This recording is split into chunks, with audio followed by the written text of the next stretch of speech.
pretty good spring when your new kicker knocks a 50 in his first scrimmage? Yeah, we were doing some good things there. We got some good competition going on. I'm pretty happy with Attakus, our transfer from that school up the road. He's done a nice job, and Grant Metters returning has done a nice job, and then Gage from West Lynn has done a really, really good job. Super proud of him. What can you say about Attakus in particular and what you've seen from him so far? Really just mindset. It's good to have a guy that has done it at this level. Has a big part of kicking. A lot of guys can go out and kick off the sticks or kick, when there's not the real pressure going on. But knowing that he's done it in big games, in some of the stadiums that we'll play in, and just his mentality. He's really got a mentality that you need to have to be good at his position. Can you sense his work ethic? He was the guy that kind of won the job in Corvallis last year during fall camp. Yeah, he's got a great work ethic, and to be honest, in our program, if you don't make it. So it's kind of the standard that we have within that group, and he fit right in. And he's really a weight room guy, which is kind of unusual for kickers, but he's one of those guys. The strength staff loves him. They told me the first week, "Oh, we love this kid. He's such a great lifter and all that," which it can be valuable to that position or not. But more importantly, is the work ethic. It's definitely there, and he's a competitor. With Gage, what went into him? We've seen him punt the last couple of weeks. What went into that decision to kind of have a punt? Is he still working as a kicker as well? Yeah, so really Gage, he came to our summer camp, our specialist camp, really as a kicker, and then he punted, and he was just phenomenal at punter. So right now we're going to have him do field goals, punts, and kickoffs. I've had a guy named Jordan Stout that starts for the Ravens. He did all three for us at Penn State, so it's not unheard of. But eventually we might lean him towards one or the other. What I didn't want to do is cripple him in one by not letting him do all of them early on. So we'll kind of keep evaluating it, but right now he's doing all three, and for a kid that should still be in high school right now, he's doing really, really well. I'm really proud of him. Where's Boyle in his recovery, and is he still just handling kickoffs at the moment? Or yeah, he's been unavailable this spring. Really, with he had surgery in the fall, and just with his recovery, I know he's working hard with the training staff on that to come back, and it just hasn't had a lot of opportunities. We don't want to push that before it's ready. Ross, he had such improvement from the year before. Talked a little around the Fiesta Bowl, Joe, about had an offensive unit gone from 100 and something to top 10 in the country. People would be going bananas, but at special teams, it's almost like it gets overlooked. Can you speak to just how significant a change that was for you guys from 22 to 23? Yeah, I'm expecting you to write lots of articles about it, right? Everybody does when we're bad. Nobody does when we're good. No, just joking. Yeah, you're right. It was a huge turnaround. It was all due to him.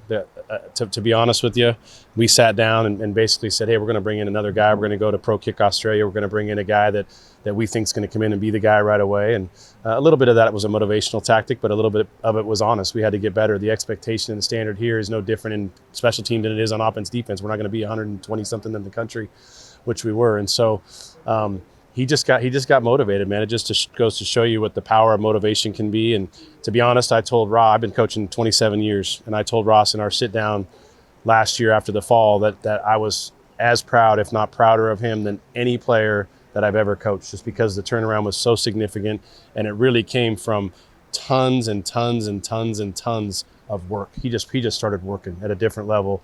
Even when he didn't know I was watching at times, and he just worked his butt off and became a really effective weapon for us last year. And it really had a big impact. People don't really see it, but it had a big impact on a lot of games. How much growth can you have from last year to this year then, if that kind of a work ethic? Yeah, that's a great point. That's the standard. It's just like anything, right? Like if you're happy being at the mountaintop, then there's usually going to be some kind of drop off, right? So now that's the challenge is, okay, so you've done that. Now I know what you can do. That's a positive and a negative, because now I know what you can do. That's my standard, right? Now I know you can average 48 yards a punt, which is an Oregon history record, right? In the history of Oregon football. Now that's the standard for you. And can you not only do that, but have a growth mindset and raise that, which, he's never shown me to be complacent whatsoever. He wants to win the Ray Guy Awards, what he told me. So we'll see. Kickoff and kick return format in the NFL, obviously not in college football yet, but curious your thoughts. I mean, it could make its way to college football in the future. What do you think about that?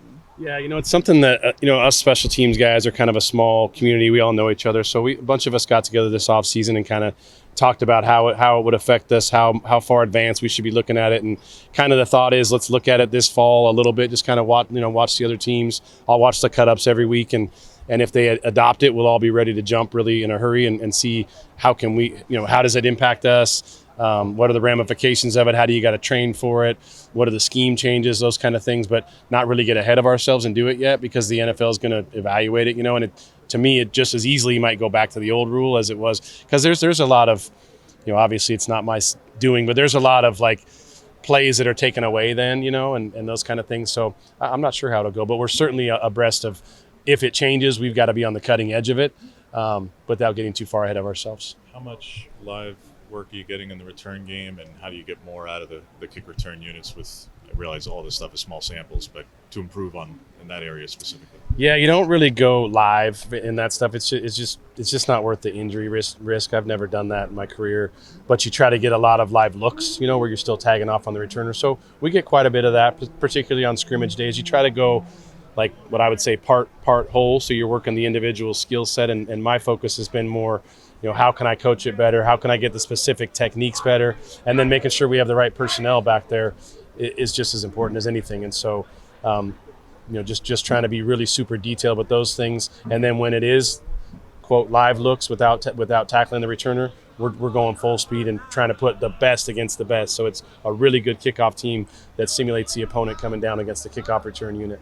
Seems like you've been repping a lot of newcomers with the return groups. What have you kind of seen from those guys? Any exciting early returns? Yeah, I think you've got a few guys back there that can do it. One of the things that I showed the other day in a team meeting is, there's a knack to these things, just like any position. And Nico Reed is a guy that is probably the only guy on the roster that has a touchdown in a college game. He had one when he was at Colorado against Utah. Showed that to the team, and they were kind of fired up. But I think we've got some options. You got Jordan James, you got Tez, you got Noah when he comes back from injury. You got Gary Bryant. I mean, you've got some good options. It's more, I don't think returner was necessarily the issue. It's more the off returner, some of our spacing stuff that I think I can coach better. I think we have the personnel to be good.